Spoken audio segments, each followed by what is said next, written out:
Everyone, তো তোমরা সবাই কেমন আছো? আশা করছি সবাই খুব খুব ভালো আছো, আর আমিও বেশ ভালো আছি। আজ শ্রীনগরে আমাদের দ্বিতীয় দিন। আমরা সকাল 7টার সময় বেরিয়ে পড়েছি গুলমার্গের উদ্দেশ্যে। আমাদের যিনি ড্রাইভার ছিলেন তিনি বলেছিলেন সকাল 6:30টার মধ্যে তৈরি হয়ে নিতে, কিন্তু আমাদের সঙ্গে অনেক বাচ্চা কাচ্চা থাকায় অত সকালে বেরোনো হয়নি। এই যে আমাদের সব ট্রাভেল মেম্বাররা এখানে সবাই বসে রয়েছে। আমাদের সঙ্গে ছোট থেকে বড় সবাই আছে। একদম ছোট যে তার বয়স হচ্ছে 3 বছর, আর একদম যে বয়স্ক তার বয়স হচ্ছে 75 বছর। আজকের ওয়েদার রিপোর্ট অনুযায়ী সারাদিন এরকম রোদ ঝলমলে থাকবে, বৃষ্টি বাদলের কোনো বালাই নেই। আমরা যেহেতু শ্রীনগরে এপ্রিল মাসে ঘুরতে এসেছি, তো যার জন্য এখানে ঠান্ডাটা অনেকটা কম। সকালবেলা আমরা যেহেতু কোনো রকম ব্রেকফাস্ট করে আসিনি, তো আমাদের সবারই ভীষণ খিদে পেয়ে গেছে। এই জন্য ড্রাইভার আমাদের একটা রোড সাইড রেস্টুরেন্টে দাঁড় করালো। हाय करो।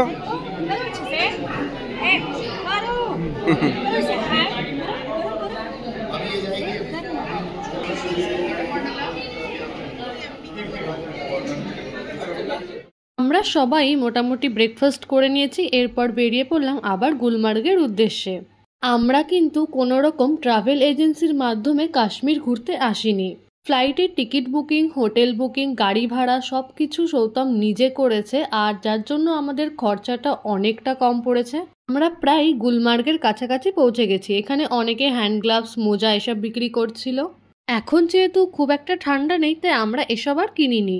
আমাদের গাড়িটা আবার টাংমার্গে এসে দাঁড় করালো। আমাদের যিনি ড্রাইভার ছিলেন তিনি বললেন এই দোকান থেকে বুট, জ্যাকেট এইসব নিয়ে নিতে। আমি তো অলরেডি জ্যাকেট পরে রয়েছি, তো যার জন্য আমি আর জ্যাকেট নিইনি, শুধু একটা বুট পরে নিয়েছিলাম। কিন্তু এই দোকানের স্টাফদের ব্যবহার খুবই খারাপ ছিল। তারা আমাদের সাথে ভীষণই রুড ব্যবহার করছিল। আমরা যে বুটগুলো রেন্টে নিয়েছিলাম সেগুলোর দাম নিয়েছিল 200 টাকা।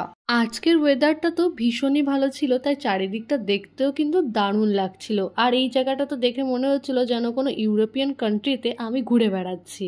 আমরা কিন্তু গুলমার্গে ঢুকেই গেছি, আর গাড়ি ঘোড়া দেখে তোমরা আইডিয়া করতেই পারছো যে এখন গুলমার্গে কি পরিমাণে ভিড়। আমাদের যিনি ড্রাইভার ছিলেন তিনি আমাদের এখানটাই নামিয়ে দিলেন। আমরা বলেছিলাম যে আমাদের যেখানে গন্ডোলা রাইড হবে সেখানটায় নামিয়ে দিতে, কিন্তু উনি বললেন যে না, এখান থেকে নাকি আমাদের হেঁটে বা গাড়ি শেয়ারিংয়ে আমরা যেতে পারবো। আমরা গাড়ি শেয়ারিংয়ের জন্য শুনেছিলাম, কিন্তু সেখানে প্রচুর টাকা চার্জ করছে, তো যার জন্য আমরা ডিসাইড করলাম যে আমরা হেঁটে হেঁটেই যাব। আমি তোমাদেরকে সাজেস্ট করব তোমরাও এইটুকু হেঁটে হেঁটেই যেও, খুব একটা দূরের রাস্তা না, তো তোমরা চাইলে হেঁটে হেঁটেই যেতে পারো। অনেকে তো আবার এখান থেকে ঘোড়ায় চেপে যাচ্ছে, যেটা দেখতে ভীষণই সুন্দর লাগছে। হেলিকপ্টারটা অনেকক্ষণ ধরে আকাশে ওড়াউড়ি করছিল, এখন সেটা নিচে নেমে আসছে। তোমরা যদি চাও তবে তোমরাও এই হেলিকপ্টারে চড়ে বরফে ঢাকা পাহাড় ওই পাখির চোখ দিয়ে দেখতে পারো।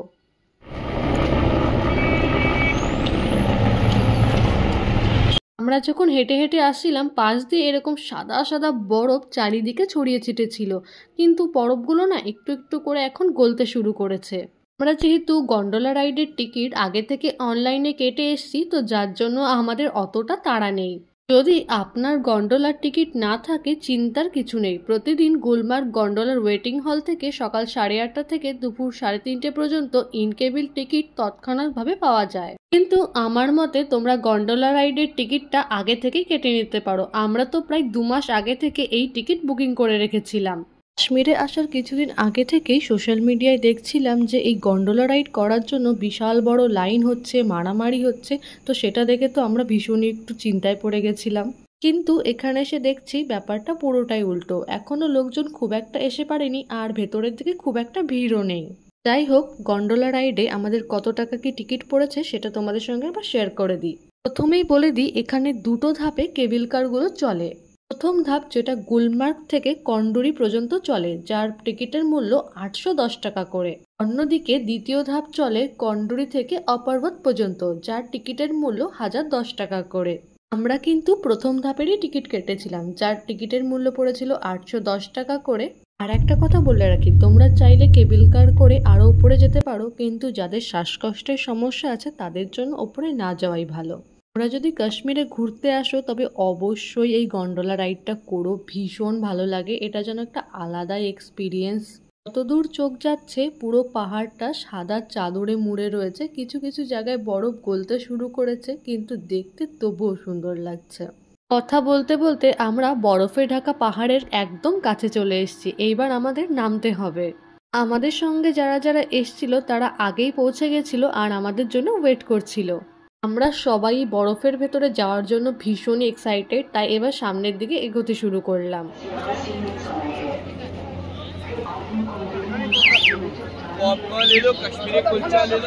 আমাদেরকে তো আমি প্রথমেই বলেছি যে আমরা ফার্স্ট ফেজ পর্যন্ত এসি, তোমরা চাইলে সেকেন্ড ফেজ অবধিও যেতে পারো।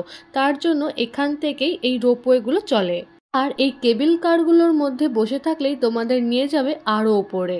এখানে এসে তো ভেবেছিলাম হয়তো ভীষণ ঠান্ডা পড়বে, তো যার জন্য একদম মোটা জ্যাকেট পরে এসেছি, কিন্তু এখন তো একটু ঠান্ডা লাগছে না, বরং গরম লাগছে। বরফগুলো যেহেতু গলতে শুরু করেছে তো পড়ে যাওয়ার একটু ভয় তো আছেই, তো যার জন্য চলতে ফিরতে ভীষণই সমস্যা হচ্ছিল।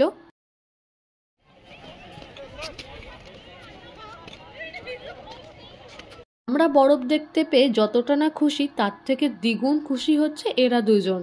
এখানে কিন্তু অনেক খাবারেরও দোকান আছে, তোমরা চাইলে এখানে খাওয়া দাওয়া করে নিতে পারো। আমরাও এখান থেকে 2 কাপ চা খেয়ে নিলাম।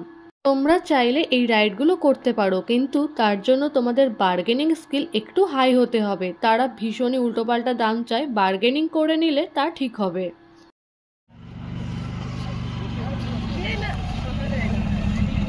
আমরা তো এখানে এসে ভীষণই মজা করছি। আমাদের সঙ্গে আরও যারা যারা এসেছিল তারা ওই দিকটায় ফটো আর ভিডিও করছে, চলো সেদিকেই যাওয়া যাক। এদিকটাতে তো বরফ একদম নেই বললেই চলে। বরফগুলো গলে মাটির সঙ্গে একদম কাদা মাটির মতো অবস্থা। আমরা যখন এসেছিলাম তখন খুব একটা লোকজনই ছিল না, এখন আস্তে আস্তে লোক বাড়ছে। বাচ্চারা অনেকক্ষণ ধরে এগুলোতে ওঠার জন্য বায়না করছিল। এরপর ওনার সঙ্গে একটু দাম দর করে এদেরকে বসিয়ে দিলাম, আর এদের খুশিতে তো ধরছেই না। আমরা সকলেই ভীষণ ক্লান্ত হয়ে পড়েছি, এইবার আমরা আমাদের হোটেলে ফিরে যাব। তবে আজকের মতো ভিডিওটা এখানেই শেষ করছি। ভিডিওটা ভালো লাগলে একটা লাইক করে দিও, আর আমার চ্যানেলে যদি নতুন হয়ে থাকো তবে অবশ্যই আমার চ্যানেলটা সাবস্ক্রাইব করে দিও। দেখা হচ্ছে পরের ভিডিওতে।